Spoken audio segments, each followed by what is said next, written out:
Now we're going to talk about what we call level changes. So level changes are anything where we change our level. This might be a squat. This might be a movement where we're actually hinging our hips this way. Okay? And as long as we're on the subject of hinging, that pattern that I just demonstrated, and I'm going to go over again, is really a fundamental pattern that you need to ingrain for safe lifting practices, especially if you're picking up something from the ground, whether it's a child, a bag of potting soil, a bag of cement, a log, whatever. The mechanics I'm going to be talking about apply to all of these. And it's also the preparatory movement for a squat. Okay? Most people don't squat correctly, and it's because they haven't remembered or been shown how to hip hinge. So let's take a look at what this hip hinge looks like. Now I'm going to be using this dowel. You can use a broom handle or any kind of stick or even any board, and just let it rest on your thighs with your arms relaxed and extended. So I'm going to turn sideways so you can see the movement a little better.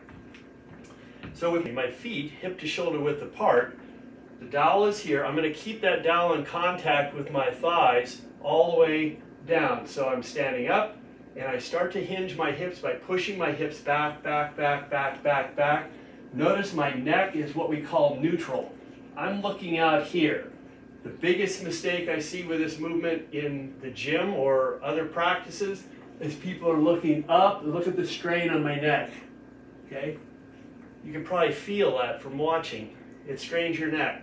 So let the dowel or the bar or whatever you're using stay on your thighs, pushing those hips back, back, back. You can go over the knees if you're able to, and down to a low level.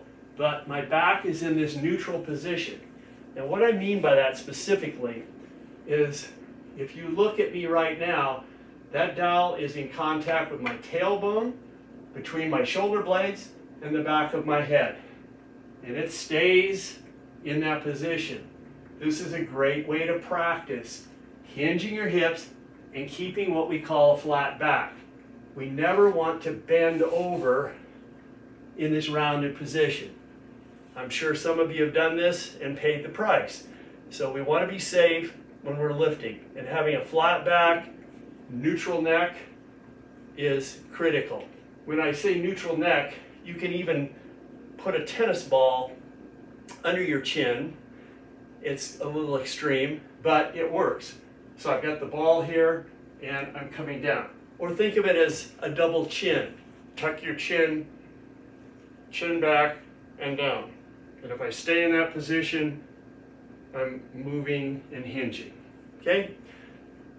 One way to practice this initially, rather than starting right with the dowel, is to come up next to a wall and put one foot, one heel against the wall. Bring the other foot out so it is about out as far as your toes. Bring the other one out. So now you're about one of your foot lengths away. You don't want to use mine because I have a size 14. That's a long ways to go. So use your own foot. This may be too much for you. If it is, just pull it back a little bit. But with my feet hip to shoulder width apart, put your hands on your hips. And again, we're going to hip hinge. We're going to push those hips back, back, back, back until I touch the wall and back up. So if it's too far, move back a little bit. Get comfortable with hinging. Up and down. Okay?